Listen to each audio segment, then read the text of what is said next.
Unsportsmanlike with Evan Canty and Michelle. Unsportsmanlike. Graz, 2 seconds before you came on, CC said to you, how about the Packers? What's up with them? And your response was what? Right now, they're the 1 seed in the NFC. If the playoffs started today, they would have a bye. They are. So we should all have such problems as the Packers have. The voice of Dan Graziano, ESPN NFL Insider, joined us Tuesday after 7:30 a.m. Eastern. If you want to listen to that full interview, go back on the podcast here on Unsportsmanlike, presented by Progressive Insurance. And you can be a part of an Unsportsmanlike Nation on the Dr. Pepper call-in line at 888-SAY-ESPN, 888-729-3776. ESPN Nation, presented by Dr. Pepper. It's not college football season without the delicious taste of an ice-cold Dr. Pepper. College football, it's a pepper thing. Real quick on this Cleveland Browns quarterback controversy, how they're handling the situation between Dylan Gabriel and Shedeur Sanders. Mary Kay Cabot, who does a phenomenal job of covering the team on Cleveland.com, she said that Shedeur Sanders has made significant improvement, particularly in accuracy and pocket presence, as well as grasping the Browns scheme. Now, she's connected to the team. Mm-hmm. She covers the team as well as anybody covers the Cleveland Browns, and she's putting that out there. Brian Windhorst, why would they do that? If Shedeur Sanders wasn't good enough to go in the game, why would they do that? Can I ask the uncomfortable question? Please. Can I just say it out loud? Yes. If Deion Sanders wasn't his dad, would we be talking about a fifth-round quarterback at all, or would we be saying Dylan Gabriel needs more time to work itself out? 1,000. I don't think he'd be a fifth-round pick. If Deion Sanders wasn't his dad, I don't think he'd be a fifth-round pick. I just think about I think he would have got selected higher. There would have been a lot less noise around him. Okay. A quarterback who was picked in the 5th round that came from Colorado, that didn't have a certain level of winning in college, if he did not have a famous family and a famous last name, would we be talking about this at all? Or would we be talking about what we need to see from Dylan Gabriel and about the Browns being patient and letting this guy who could be the future of their franchise, if he can figure it out, bake? Well, you're talking about a quarterback that didn't win anything at Colorado, but transformed Colorado's program to a double-digit win team, beat top 25 teams, and then he did that coming off of turning around an FCS program in Jackson State that was lost. Mm-hmm.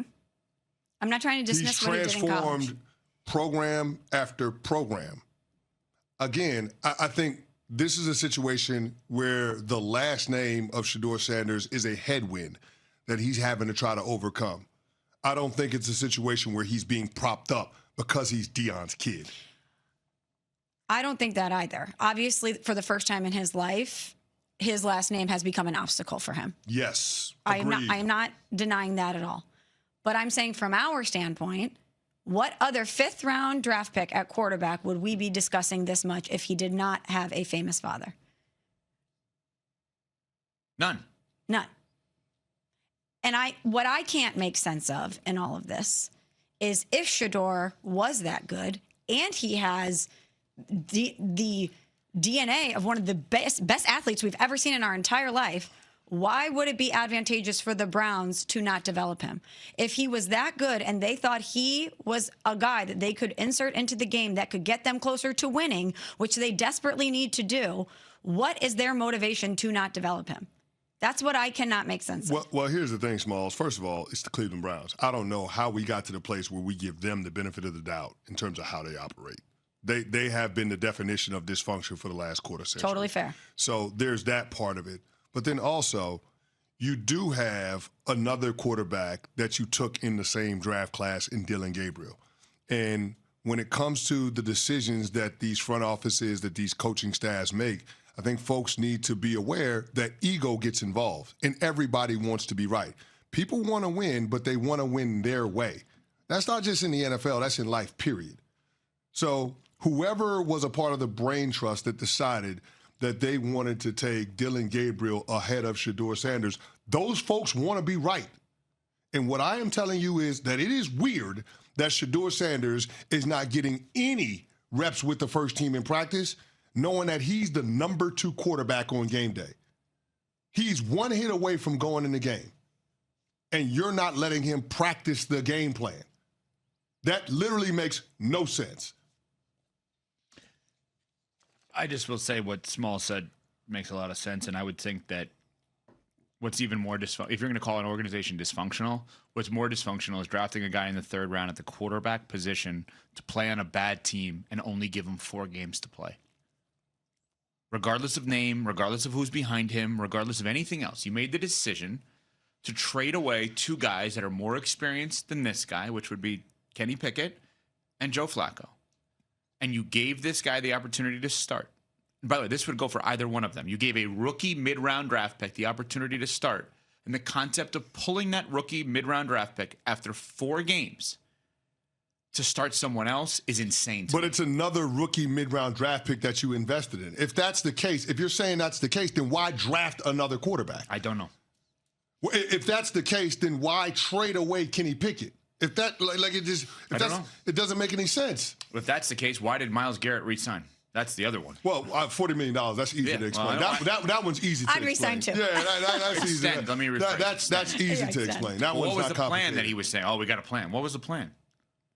The $40 million was the plan. What are you talking about? No, But I think the we're all trying to read the tea leaves on a very confusing situation and trying to figure out what they're thinking because it doesn't make sense to us from many different angles. But here's the point that I'm making, Smalls.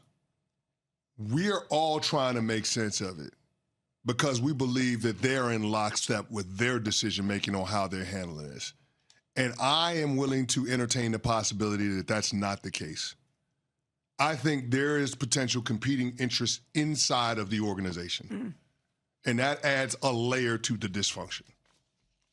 We will get to the Revenge Bowl or not. Maybe Aaron Rodgers against the Packers coming up this weekend in a little bit. Dan Orlovsky, ESPN NFL analyst, will join us next. We're on Sportsmanlike, presented by Progressive Insurance. Oh, we got a plan. What was the plan? The $40 million was the plan. What are you talking about? No, But I think we're we're all trying to read the tea leaves on a very confusing situation and trying to figure out what they're thinking because it doesn't make sense to us from many different angles. But here's the point that I'm making, Smalls. We're all trying to make sense of it because we believe that they're in lockstep with their decision making on how they're handling this. And I am willing to entertain the possibility that that's not the case. I think there is potential competing interests inside of the organization. And that adds a layer to the dysfunction. We will get to the Revenge Bowl or not. Maybe Aaron Rodgers against the Packers coming up this weekend in a little bit. Dan Orlovsky, ESPN NFL analyst, will join us next. We're on Sportsmanlike, presented by Progressive Insurance.